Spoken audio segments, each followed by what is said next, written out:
You didn't start your business to feel like a robot. You started your business because you felt passionate and excited and you wanted to change the world and do something different and impact more people and make a difference in the world and solve a problem and create a better life for you and your family.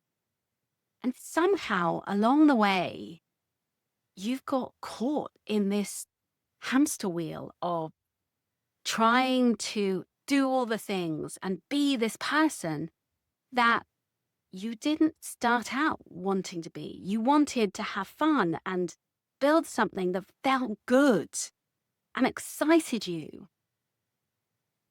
But somehow that's been lost along the way. And instead, maybe you're looking at a business that doesn't excite you anymore, that drains you and depletes you and makes you feel like, bleh. If that's you, stay tuned because I have something to share where I definitely had that moment. In 2021, I just wanted to walk away from my business. I was done. I was exhausted. I was drained and I was doing something that didn't make me feel good anymore. And I turned it all around. And it wasn't through pushing and hustling and striving. It was through joy with a little bit of manifestation and abundance work and mindset. And I'm going to show you how. Are you stuck in that kind of copy paste success where we have those, cookie cutter approaches? And I hate that word cookie cutter because it's like, what does that mean? But we feel like there's a blueprint and we need to follow that blueprint of success. And this is the strategy to use. And this is the system. When actually, what if we had our own system, our own unique flow that ours and meant to be? And what if you created something that was designed for you and the life that you wanted in this world? So often we are pushing and hustling and striving rather than listening to the whispers of what we actually want in our lives. And when we first start out in business, we are much more listening to the whispers and we're excited and enthusiastic. And then we start realizing, like we go from that sort of enthusiastic bubble to then realizing I need to use all my skills and all the things. And actually, I don't have all the answers. And we start feeling like, oh my God, I'm a bit screwed.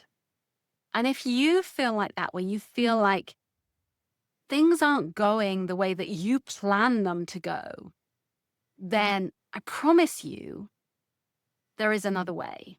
Because when your business starts looking and sounding like everyone else's business, you lose that magic. And you don't have to do that. You don't have to show up like everyone else does. You can show up unapologetically as you.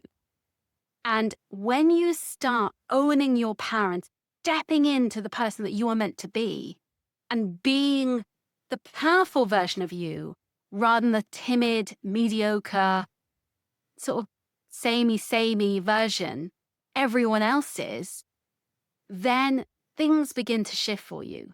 So I'm really inviting you to step into your power, to be the person that you know you can be, rather than the person that you think you should be. Because if your content feels like boring, samey, and if you feel disconnected or you just feel like completely ick and turned off by everything that you do and how you sell and what services you offer and how you show up to your clients, and if everything feels discombobulated and disconnected, then it's time for a recalibration. It's time to say, there is another way, because there is another way. But you have to be willing to step into your power and step into that vision of who you want to be. So the first step is really looking at what kind of life do you want to lead? What kind of business do you want to create? And most importantly, that means creating the kind of business that you actually like, rather than feeling like your business runs you, that you work with people that you love and care about and excited to work with, that you are with clients who energize you and excite you and make you feel good, and you make them feel good. And you're on social media that makes you feel energized and excited. And you build a little bubble of people who you are excited to show up for. And it's a community that excites you, rather than feeling like, oh, yeah, I better go and do a reel. Do something that excites you. So if you don't want to be on Instagram, don't be on Instagram.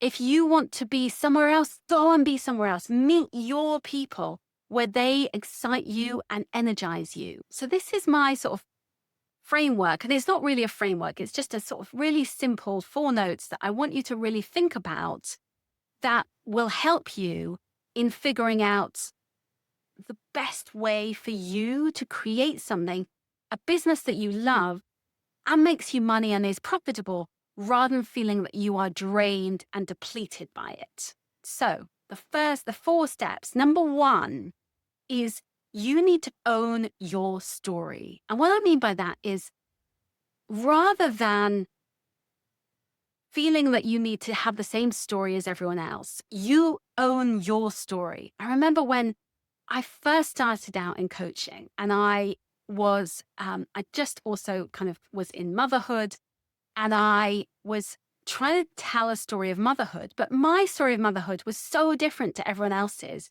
My story was, I'd been an international journalist, I was pregnant, and I was dodging dodgy Russian rebels, had such different story of pregnancy and motherhood. And I was trying to make that story fit in the usual story of motherhood, and it didn't. So it was really disconnected from who I was meant to be and the kind of work that I was meant to do. And it was only when I decided to step into my power and own my story and own travel and adventure and all the crazy things that happened in my life, that suddenly people began to resonate with that and really enjoy my story, rather than it being like I was sort of hiding it and trying to squeeze it into what I thought it should be. Create offers and sell things that energize you and excite you. So rather than thinking, is this going to make me money? Is this going to be profitable? Is this going to work?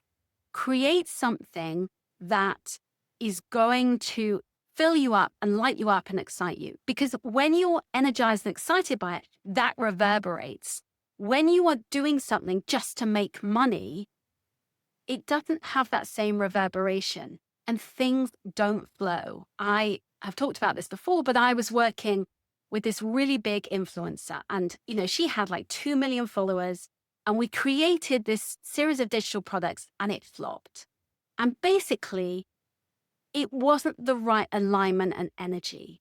And she wasn't excited about it and I wasn't excited about it. And when you are not excited about it, no matter how big an audience you have, they feel that energy. So do things that light you up and make you feel passionate and excited, regardless of your size of audience, regardless of the noise of other people, of what they say you can make money from. Ignore the naysayers and follow your dreams and passion, and people will come with you. Thirdly, build a marketing rhythm that fits your life. Now, for so long, I was trying to do the launches and the jingle and the dazzle and the whatever. And I had this business coach who told me to launch 6 times a year. And I was trying to do it and squeeze it all in and manage my son, and he's autistic. And I wasn't listening to my energy and my son's energy and what actually really worked for my family. And I pressed pause and I recalibrated, and I created a marketing system that fits my life. And when you press pause and decide, this is how I'm going to work that fits my life and my family and makes me feel good, you are going to show up. I have a client who was a client from like 6 years ago, and she's sort of a friend now. And she and I worked together. Then she went to work with someone who basically got her to do these big razzle dazzle launches. And she had a nervous breakdown and she's never worked since. And it is such a tragedy because she's so talented and so brilliant. And I am really a great believer in small and often. So you do a small launch, a small way of selling where it doesn't deplete you or and stress you out and all of those things. And it means that you can do that often.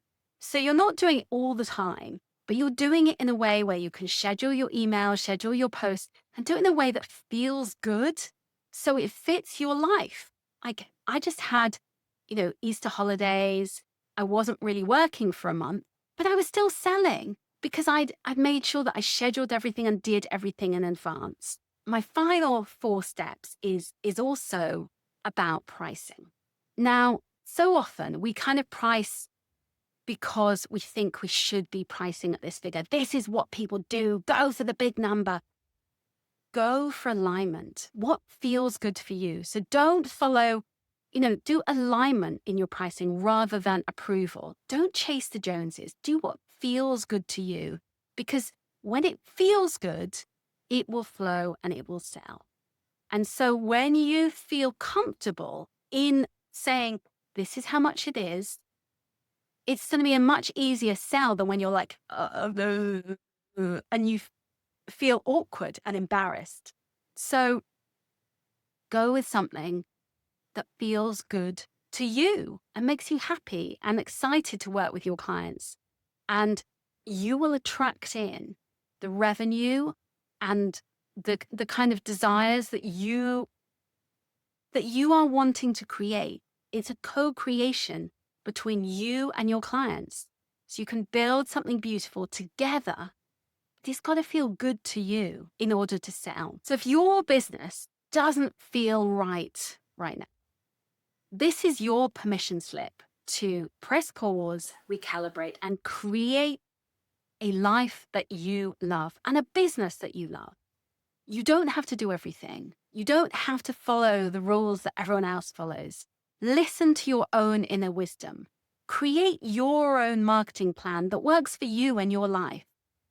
And create something that works for you so that you feel comfortable and excited to work with your clients rather than feeling that you need to do everything. Build something that works for you.